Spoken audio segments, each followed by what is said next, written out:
Good evening. You're watching or listening to Redwood Wonk. Dave Frank is with me, hopefully, and my name is Eric Kirk. And we've had a little bit of weather problems, but we are moving forward with the show. So hopefully we'll get forward. But we're talking national news of the day, and our first topic is the one that's making the headlines. McCarthy, will he get to be Speaker anytime soon? As most people who watch the show probably know, what the process is that when the Congress reconvenes at the beginning of the year after an election, the first thing that's supposed to happen is they're supposed to choose a speaker. It says it right in the Constitution. The House shall choose a speaker. It's spelled in the old English way in the original Constitution, but it doesn't really say how they're supposed to do it. But everybody assumes it's majority, and that's the process that have been set up. Majority of Congress, and so that means you need, I think it's 217 votes or whatever, more than half of the of Congress. The Democrats, of course, are all supporting their candidate, Hakeem Jeffries, and McCarthy was hoping to have the majority to be able to become Speaker. And the problem is that until the Speaker is chosen, nothing can really happen. Even the new members can't be sworn in. Oddly enough, they can actually vote, but they can't be sworn in. It's kind of strange. Committees can't be formed. Nothing can happen.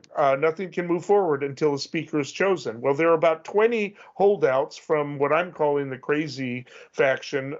This includes people like Boebert, Gates, and Gosar. You would think it included Marjorie Taylor Greene, but she is actually in the McCarthy camp right now. But 20 of the conservative, I don't want to call them conservative, the most right wing of Republicans are basically holding the Congress hostage, not just the Republican Party.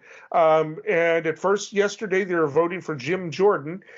And the way it works is they hold a vote, and if nobody has a majority, then they hold a second vote and then a third vote. Well, they completed their sixth vote today. Jim Jordan apparently made it pretty clear he didn't want to be Speaker or didn't want to be the nominee, so they went to a guy named Byron Donalds from Florida, somebody I had never even heard of until today. He's African American, possibly the reason he was chosen. But anyway, the House can't get started with its business because for 2 days in a row they can't pick a Speaker. There's so many ways to go at this, but Dave, why don't we talk about, what can happen here? Can this go on forever?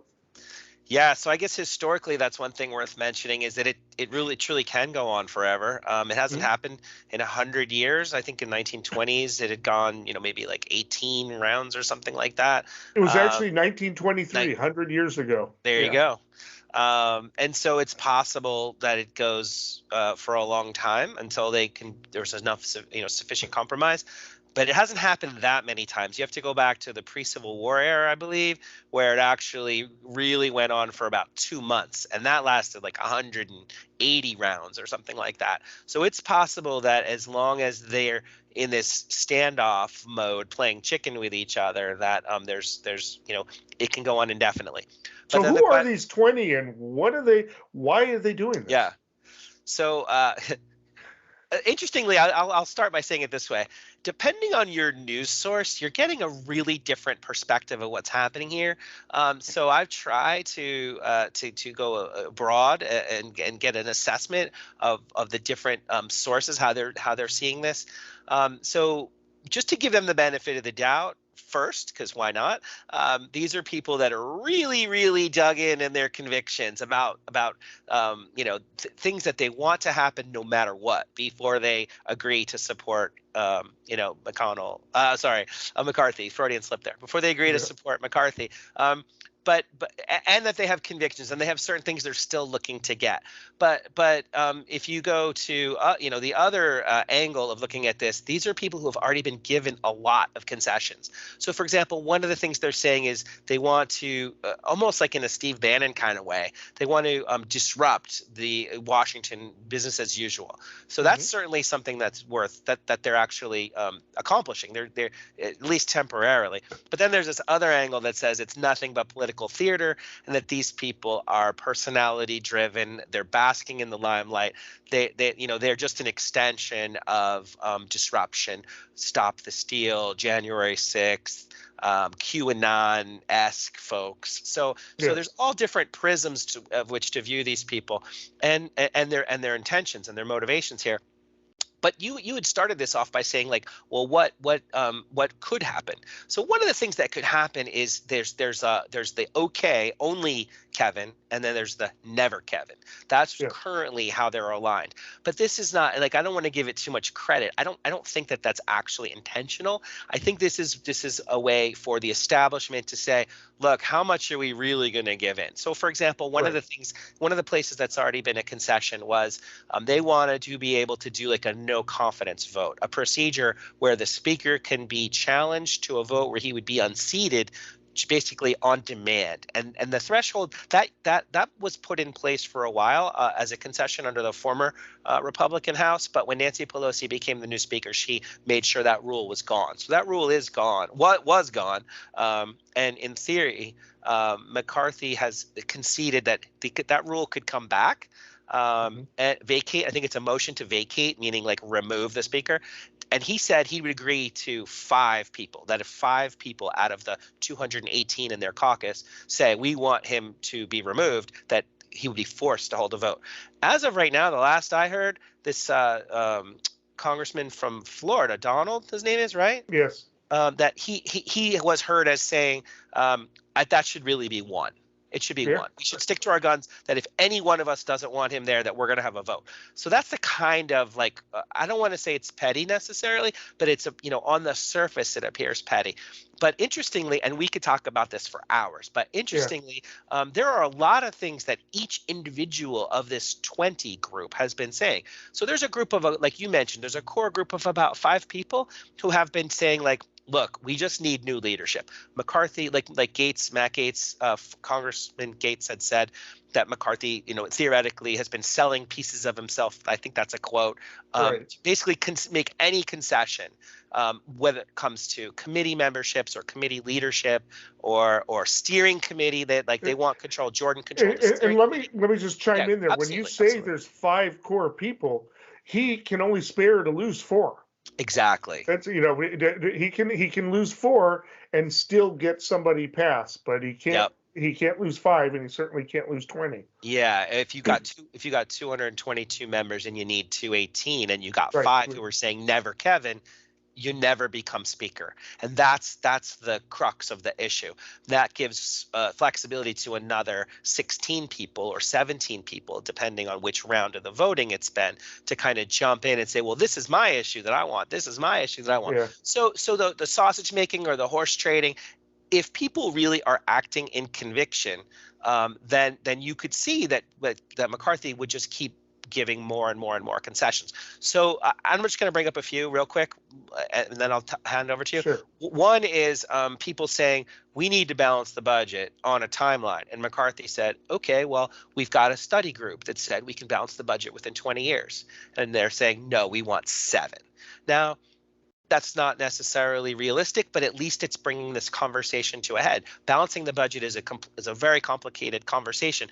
But if it's the case that they're going to make this publicly, then they have to say, well, how are we going to do it? And their study plan says things like, in effect, stripping Social Security, stripping Medicare, stripping Medicaid, ending legal service. There's a whole list of things that they really want to do. Pretty much you cut everything except the military and exactly. roads.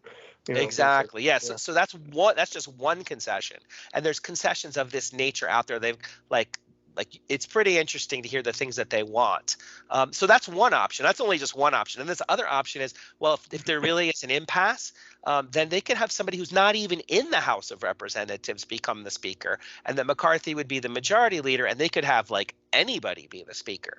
Like anybody with a pulse could be the speaker. Like somebody had jokingly said, not, I don't know how much of a joke it was, but it's a joke nationally, that Donald Trump could be that person, right? So it could literally be anybody. Former Congress people have already stepped forward. Yeah, there's nothing in the Constitution that says it has to be a member. It just says they select their person. Yeah. Justin Yeah. Amash. In fact, Amash He flew into town. He tweeted last night, and he flew into town, and he showed up, and he started saying, "What about me? I used to be a Republican. Now I'm a Libertarian. You guys like me." So there's that lane, and then there's this other lane where it could be kind of the third lane could be like the Senate was during the last session, where it was 50-50, and they had to split committee leaderships. So there's always this end around that could happen if a consensus could be built bipartisan to give some committees Democrats, some Republican. I think that's the least likely, because these people, this is like World War I trench warfare. They absolutely hate each other. I highly doubt there's going to be any Democratic role to play in the resolution. But I'm curious your thoughts. Democrats, some of them literally brought popcorn and sat in the back seats. I mean, literally, they brought it. There's pictures of them, and there was an interesting conversation that was caught by the media between Ocasio-Cortez and Matt Gaetz and Gosar. It's like after he did the video hacking her up with a sword. I mean, it's kind of bizarre that they're having this friendly conversation, but they were basically checking with her, are there going to be any deals with McCarthy from the Democrats? And she says, not so far. It just, and the Democrats have said, hey, if you want to talk to us, for one thing, what we're going to demand is nobody heads up a committee who voted against the election in 2020. Well, that narrows things down a bit. Yeah, and the whole the whole Jordan thing too is like he was part of the whole January 6th planning and implementation. Yep. So that's these are strange bedfellows, but too strange. And just to sort of add on to what you'd said. The reason that, from what I've seen reported, and actually AOC said this herself, the reason that Gaetz was the content of the conversation was he basically said, look, McCarthy's in there saying that you guys, if 10 of you just drop out or 11 of you and say present, he no longer needs 218. For every 2 of you that drop out, he needs 1 less. And he's getting, I think he was getting 203 in the beginning. So basically McCarthy was bluffing and saying, I could work with them because they don't want to work with you. And so Matt Gaetz was like, you know what? I'm just going to go find out for myself. Right. And apparently AOC had to go talk to leadership. Like, look, I want to make sure I'm representing the party correctly. We're sticking behind Hakeem Jeffries 100%, right? She went back and she told them, like, there's no end around here. I'm a good faith actor. There's no end around here. And so McCarthy's like losing credibility. He already was one of those people that would just give away, apparently, this is what they're saying. This is what Republicans are saying, that he would give away any concession, but he's not actually giving away any concession. After all, he wants to be a leader here, but I think he's not playing his hand well, and we'll talk about the implications. But if he's actually bluffing on things like that and then getting called out publicly, he's got to be squirming in his own skin right now. These last 2 days. We're talking about the guy who was terrified on January 6th, made strong, words against Trump and said, we're tired, we got to stop this. And then within, 2 days was completely reversing himself and saying it was tourism, right? I mean, we're not talking about a strong leader here. And this is showing it. This is no matter what, even if he manages to finesse and do something clever with somebody to buy some portion off, he has revealed as a weak leader here. He's not going to last. I mean, it's just he is not Nancy Pelosi. Who ruled with an iron hand, right? And so it's just or managed to get things done to prevent this from happening. This is not how the Republicans wanted to start out. This is the one institution they hold, and what they're showing is they can't govern. And the 2024 election isn't that far off. Right. And Eric, I know we just have a couple of minutes left here, but I'm Yeah. curious to hear your thoughts on this. Leader of whom for what? Like when you listen to what these people actually want to do, they're talking about impeachment of. We're going to talk a little bit about immigration later, but impeachment of the Homeland Security Secretary, impeachment of the president, hearings, all sorts of public performances and prosecutions and complaints, Fauci, COVID origins. Like it's an extension of the political theater of what we've been seeing, and what to what end? Like what are some of the positive, constructive things that he could be bringing through the process? And it just seems like it's like it's karma. It's almost like cosmic karma.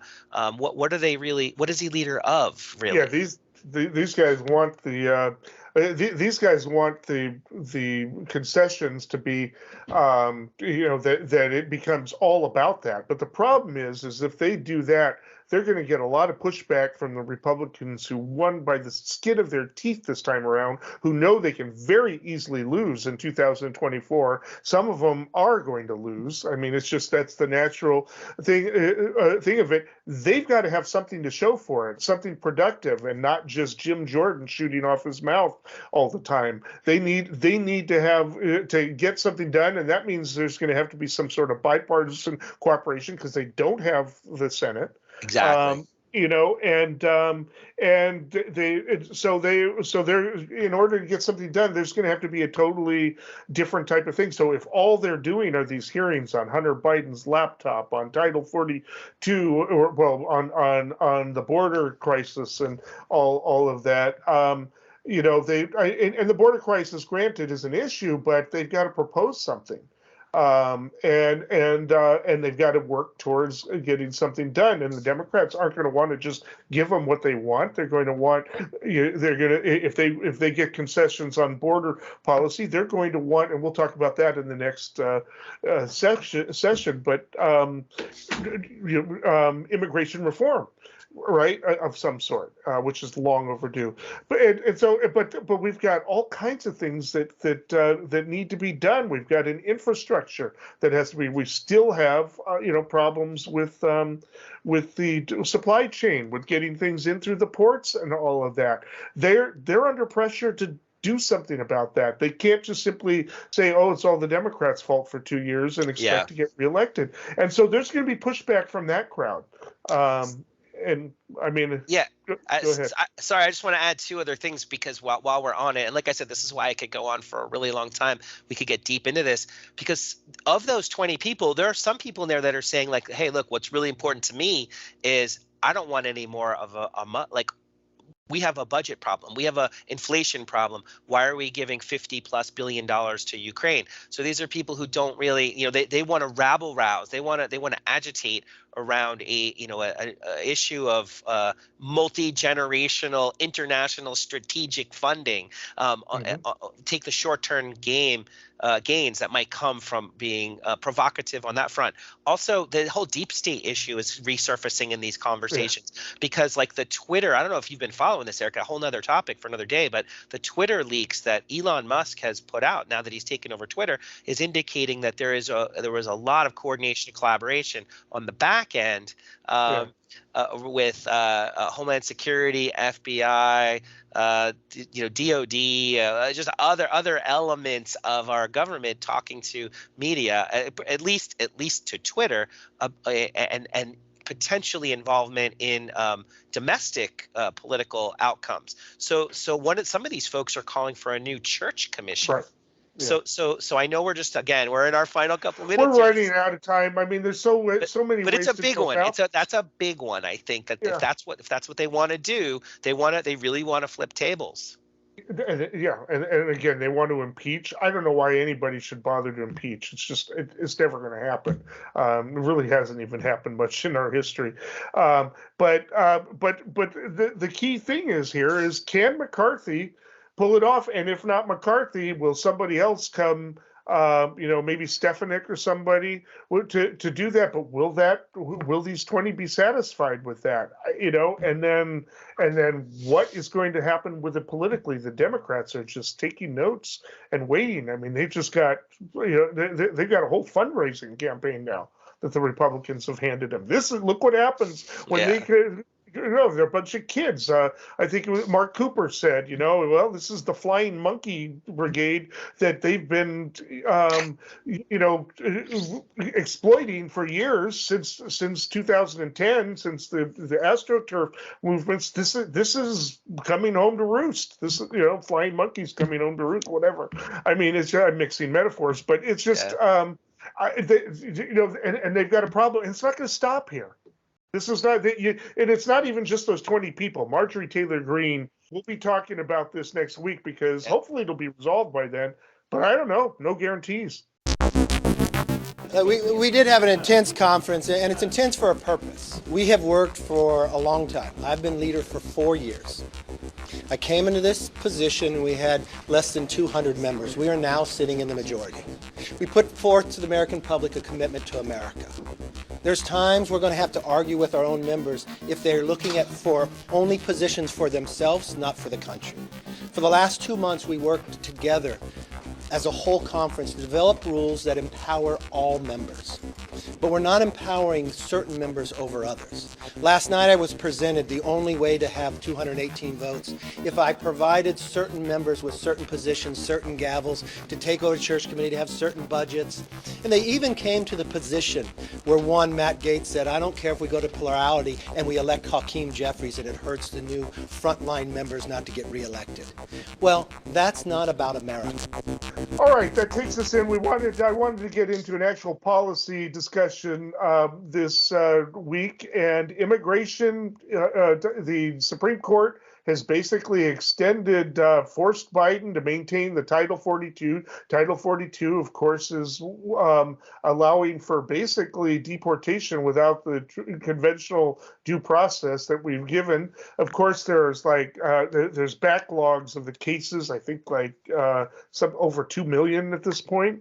800,000 of them are asylum applications, and it's really tricky there because we're not really supposed to just send them back into Mexico. We're supposed to send them back to the countries of origin, but for asylum, that's really, but for some of them, that's a sentence of death.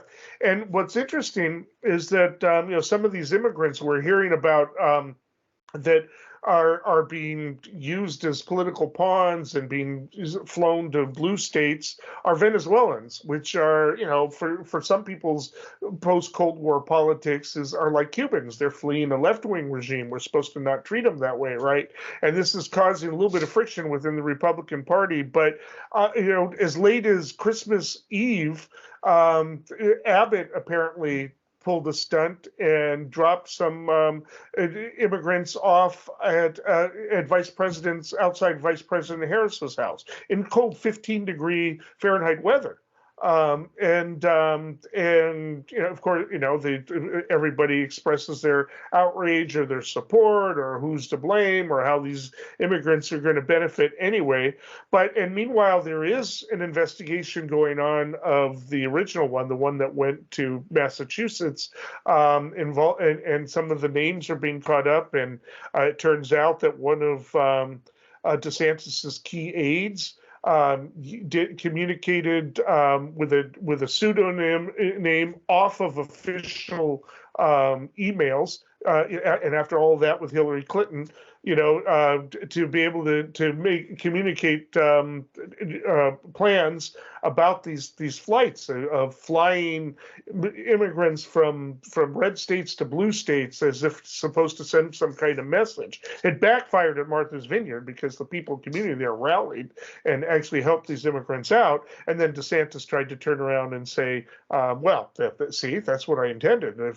They benefited from it. See, so anyway, I mean, we've got that. We've got questions, about asylum. Of course, we have to go through each and every one of them. But 800,000—that's a lot of people asking for asylum. But we've got a lot of crises going on in Central America after decades of destabilizing wars, and now they're being greatly affected. Their agriculture is being greatly affected by climate change. We've got a lot of people coming from there. It's not even Mexicans as much anymore, at least mostly. as it is Central Americans and now Venezuelans, and also people from other countries who somehow can get to Mexico and then come up even from across. There are even Ukrainians that are coming in that way. I mean, it's kind of an amazing thing. So naturally, everybody wants to blame Biden. Meanwhile, and then I'll kick it over to you. According to some economists, one of the reasons that food prices, particularly produce, is so high is because the reduction of undocumented immigrants who usually do this work has been greatly reduced under both Trump and Biden, and farmers are not able to get their product out because they are short on work. And everybody says, well, Americans can go do it, but they're not. They aren't doing it. That's why these people are hired. Of course, there's also the advantage of hiring people who are undocumented, so they're vulnerable and don't complain to labor boards and OSHA and all of that. Regardless, the price of food is up partly for that reason. So, we have Crenshaw who wants to deport everybody immediately, until we can pull things together, but is actually planning to propose some bipartisanship. He's one of the less insane Republicans out there. But what Democrats are going to want then is some type of immigration reform that allows agribusiness to get their people. Of course, at that point, they won't be as vulnerable as if they're undocumented, but it'll be kind of like the old programs. Anyway, immigration. Where are we going with immigration? Yeah. That is the hot button topic of national politics these days. So I think I'll go big and then I'll go small. So big picture, even when there is bipartisan consensus back historically, there's still enough capacity for disruption in the legislative process to prevent it. And that's on a good day. And that's the opposite of where we are now. So it's not clear there's going to be any, unfortunately, anything positive that I can imagine coming up in the near term, but speaking hypothetically, more realistically, from a rational person to rational person here, our food system has relied on migrant labor always. So we do need the agricultural sector to have labor management consultancy firms that get folks to come temporarily, however they get them, and do the work, and then go home and send the money home. We do need some rational policy on the business side. On the values and the human rights side, it's also an atrocity. I try my hardest not to speak with hyperbole, but we've got millions of, literally like 2 million people coming across these days. So now, granted, many people are crossing multiple times. So just in terms of like treating people with dignity, giving them legal due process, that area needs attention. We could talk more about that too. But lastly, like I'm trying to do it in groups of 3 just to kind of wrap our heads around a really complicated issue. This whole Title 42 thing, the COVID emergency.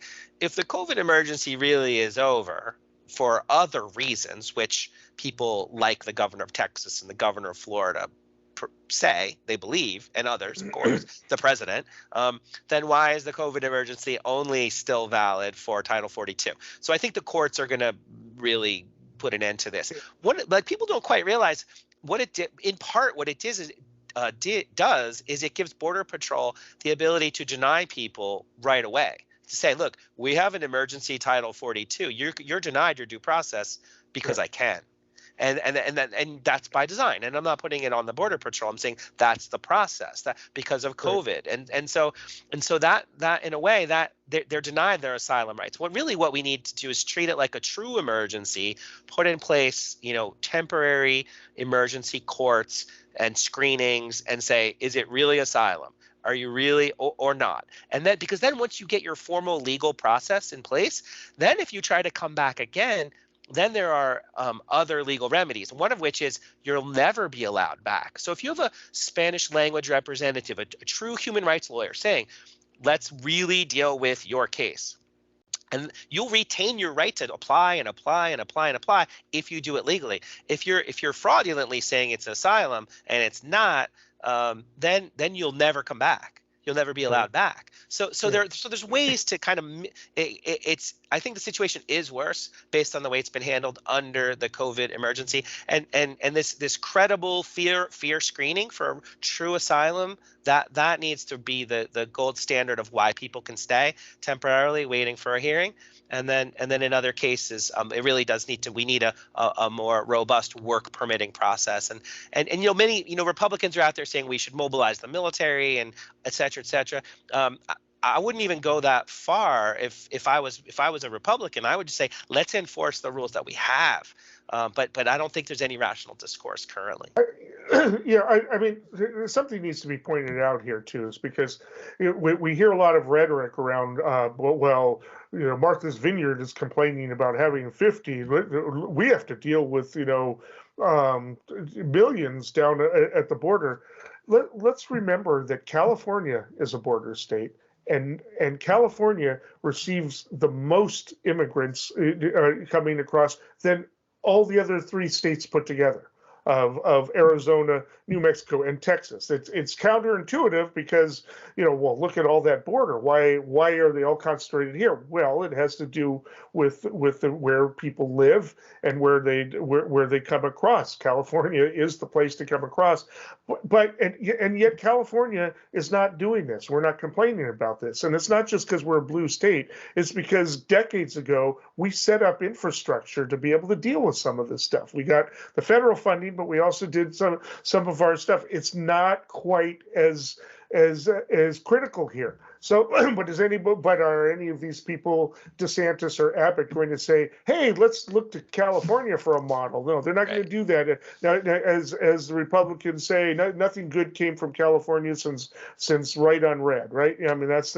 one of their lines. So, but there has to be. But it is really bad down there because Texas has not invested in the money for the infrastructure to deal with the immigrants. And so, El Paso and a lot of those places are hit hard.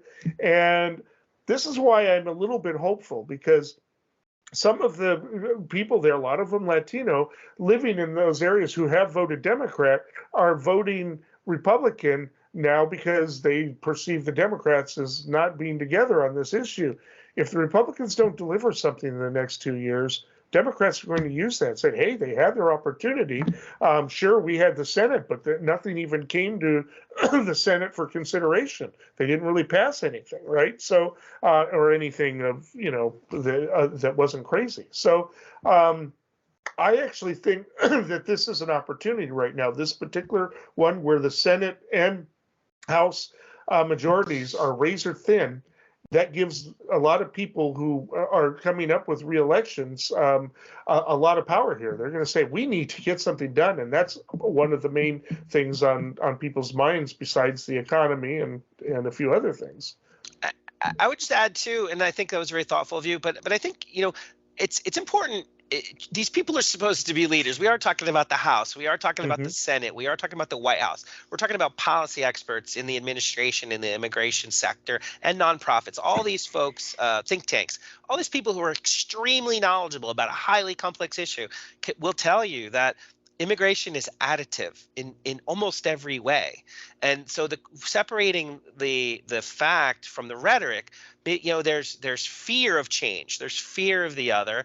People don't necessarily want to see the change to the communities where they grew up, but that's progress. I mean, if you look at any wave of immigration in our country's history, typically it results in growth. It results in creativity, harnessing the hard work of people. And I'm not saying unlimited in any way, but I'm saying managed borders is really the goal for everybody. People don't want to come here illegally. They want to come here legally. People don't want to work here illegally. They want to work here legally. And similarly, it's not like building a Berlin style wall that is armed is that's a scar on the history of mankind. Even if it's monitoring, even if it's like drones and sensors and robots, and even if it's all that, it's still inhumane.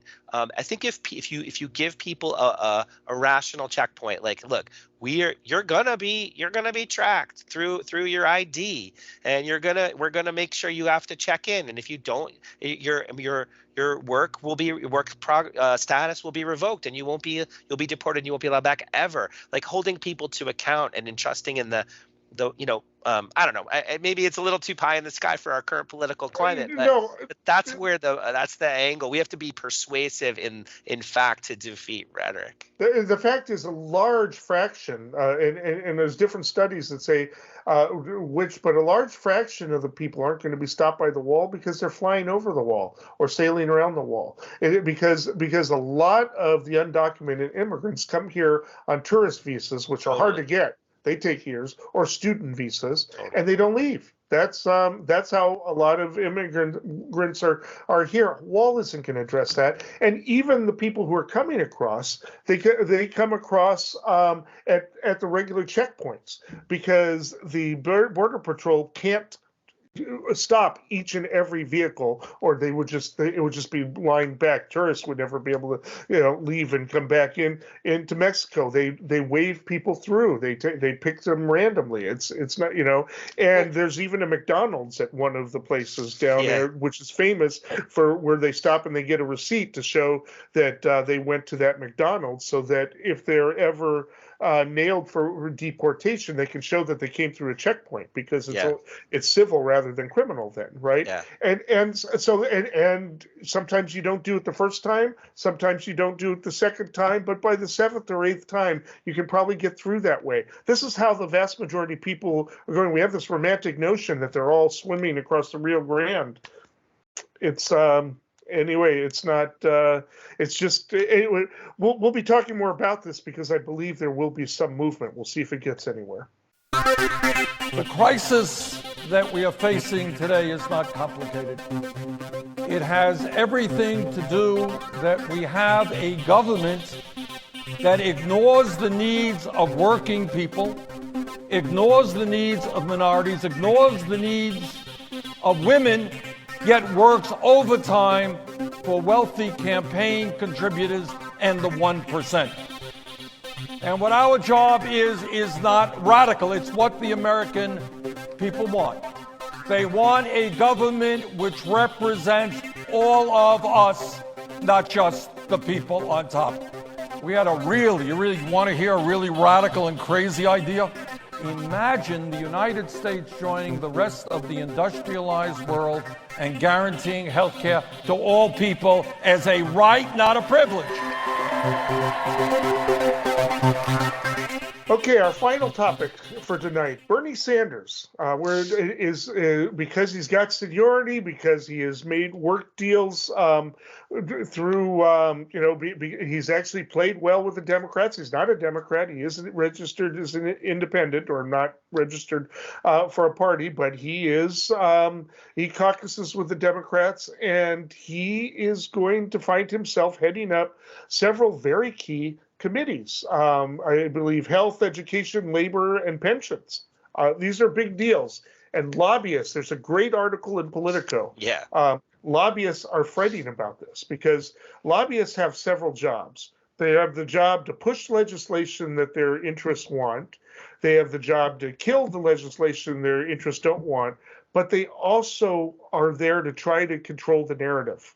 They want to be able to not have their clients and their industries attacked too harshly, and especially not too effectively. Well, that's a problem with Bernie, because he doesn't even like lobbyists. He's made it very clear that it's his view, like the view of a lot of the left, that the lobbying of official interests, of special interests, has basically dominated DC politics since the 1980s. It's become massive there are massive lobbying firms, and they've got very duties to control not just the legislation, but the discussion. So they might think they've got it in the bag, because anything radical that Bernie Sanders would propose, such as Medicare for all, it's not going to happen in the House, right? But he's got a microphone, a megaphone now. He's get, when he gets in these committees, he's going to get to decide who comes to testify and how this all is formulated, and then how the people are questioned, the representatives of the industries and the various interests. This is a big deal because he intends to try to change the narrative in a way that even if he's not around or in office by the time things come to pass, he wants to.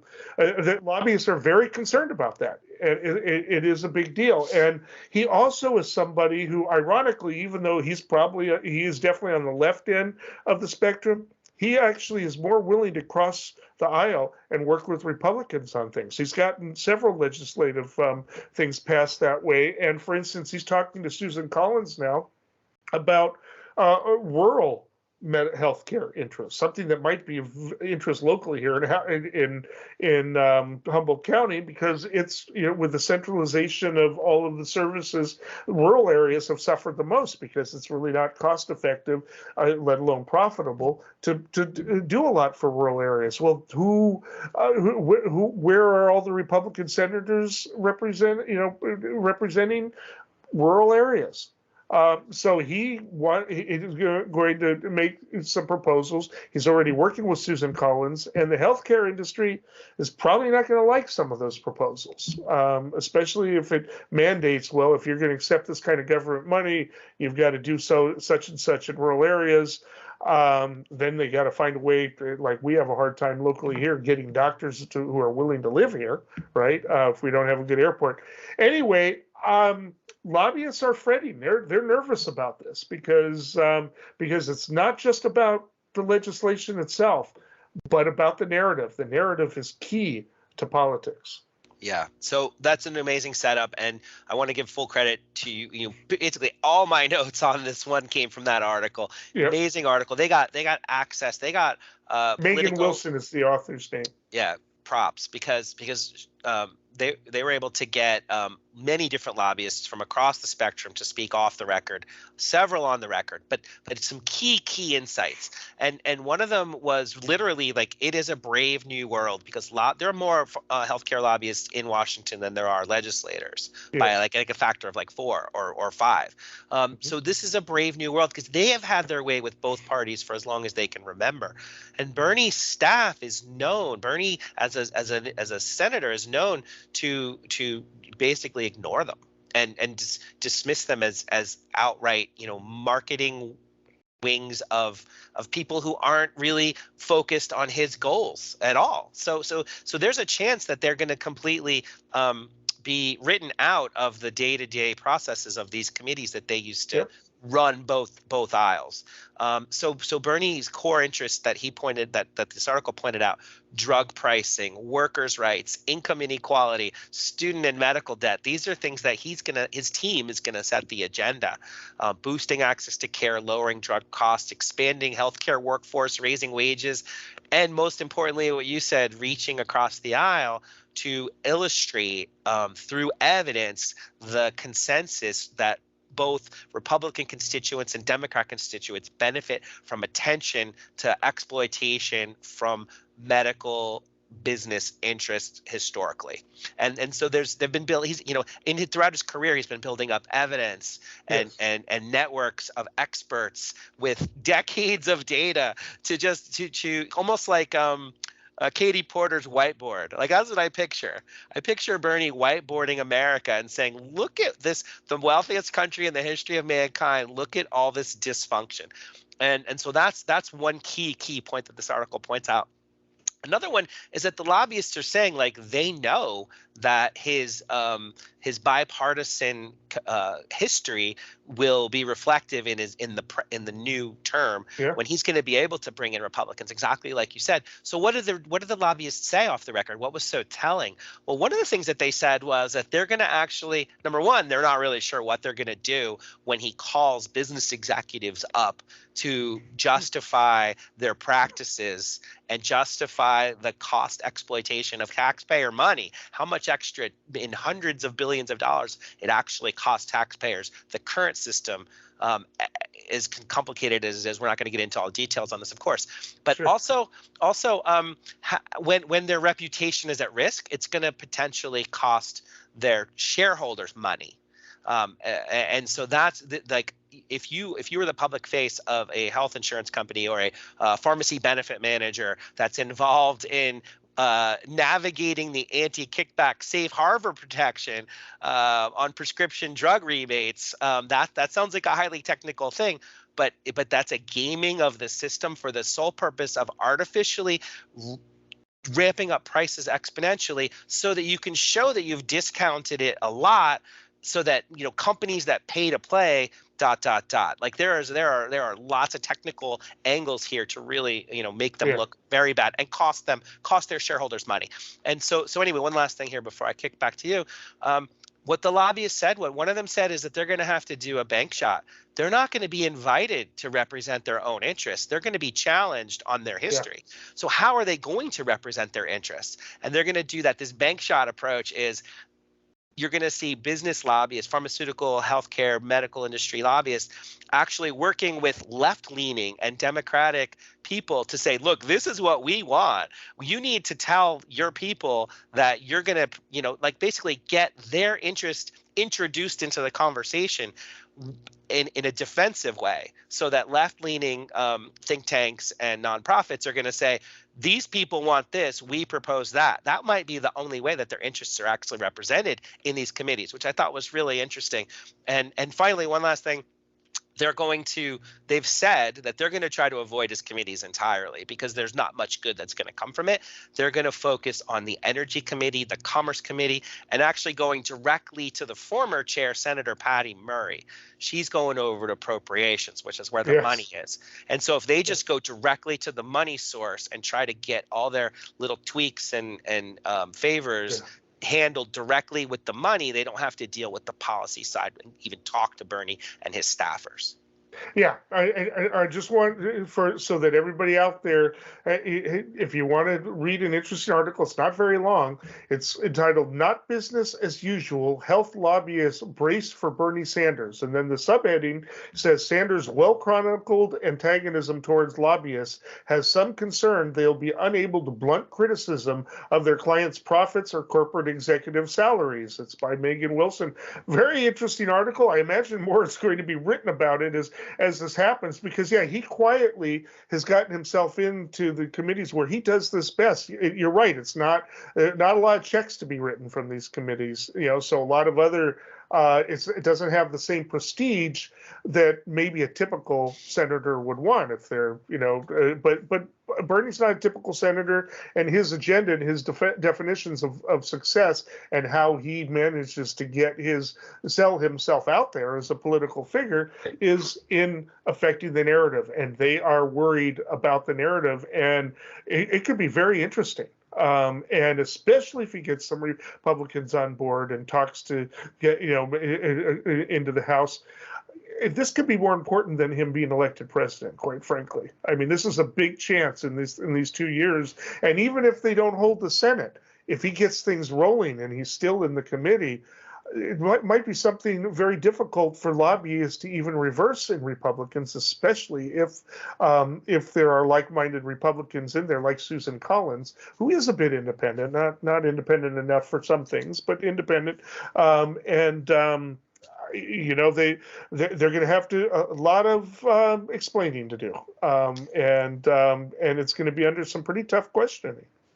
Yeah, and I would say call me a glass half full kind of guy or an optimist, but I really do think that you do sort of the hypothetical you as a congressman, as a leader, Congress member leader. What they need to do is persuade people, and when rural interests are in alignment nationwide, red districts and blue districts, red states and blue states, just bring the truth. So I mean, it's in the Bible, right? The truth will set you free. So this is what Bernie has done successfully in the past with the Veterans Affairs Committee. Mm-hmm. If you can show authenticity, it goes a very long way. So there was a quote in the article. I don't want to attribute it because I don't remember who said it, but it was an attributed quote from a lobbyist, and he said, "Does corporate America have to worry? Of course they do. Between a populist Republican like Cassidy and a left-wing chairman like Sanders, they'll have plenty of anti-corporate areas of mutual interest." Yeah, and So this is the benefits of getting progressives elected in rural areas. Most of the progressives in Congress are in urban states or or in the House from urban areas. But this is a benefit of a progressive get himself elected in granted it's a bunch of hippies up there, but Vermont, and that's.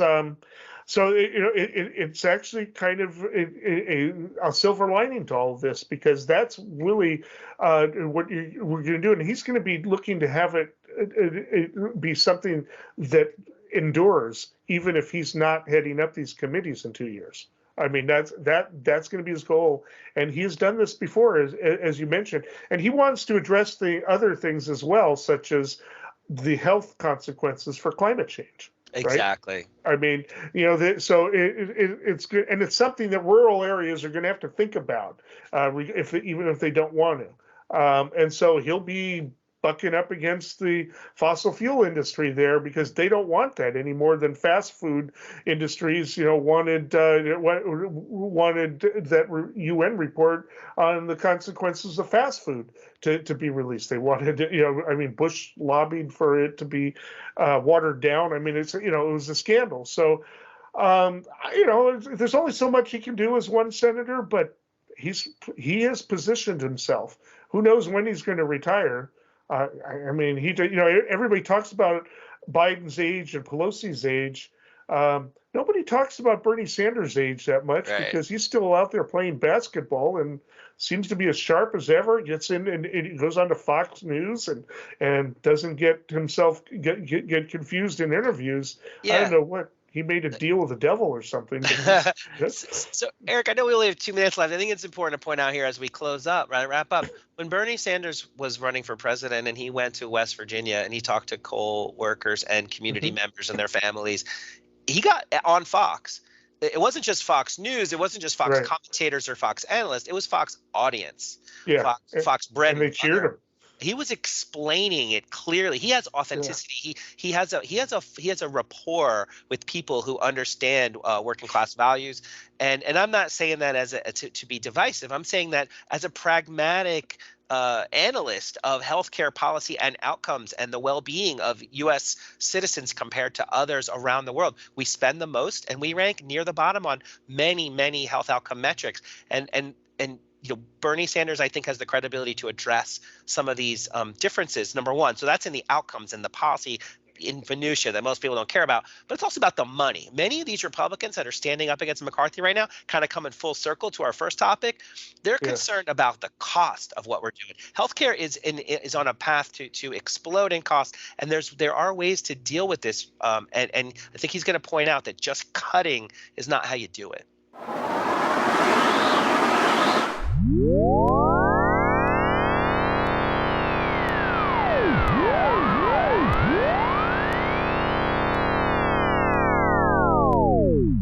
Okay, this brings us to our final segment, predictions. Dave, what do you have? This week, I'm going to keep it pretty simple. A lot of folks, this is under their radar of concern and consideration, but I mentioned it earlier in the show. These Twitter communication email releases, inside baseball between the government of the United States and the former management of Twitter that Elon Musk has released to the public. It's getting major traction in the alternative media circles about the inside communications that have affected the status quo of so many of our lives with respect to domestic politics and domestic policy, whether it's with COVID, whether it's with Russia, whether it's with Ukraine, whether it's with the power of social media to influence people's lives. These leaks, I think, are going to be a huge issue. And the Republicans that are kind of holding up the wheels of progress in getting the House Speaker chosen, a few of those people, this is a major issue for them. So it's very possible that we'll see that McCarthy, to become Speaker, he will have to have a committee where this is going to become something mainstream media has to pick up. And my thought is that it's going to be provocative, revealing, and historically significant. All right. This is just a gut feeling. So, my mind is not saying this, but I don't think McCarthy is going to make it. I think that even the mainstream Republicans have realized that he's too weak a leader. He cannot be in that position. And I think that the wheels are going to spin and pressure will be put on the 20 to do some sort of compromise. Perhaps somebody like Elise Stefanik, who Donald Trump himself called a rising star representative in New York. But somebody besides McCarthy is probably going to have to run. It won't be somebody that totally makes the Gates Boebert crazy faction happy, but I think McCarthy has failed, and this is. But we'll see. I could be wrong. Maybe McCarthy will pull it out like Pelosi did. We'll see. All right, but that wraps it up for this week. It's supposed to be a slow week, but anyway, stay informed and stay engaged.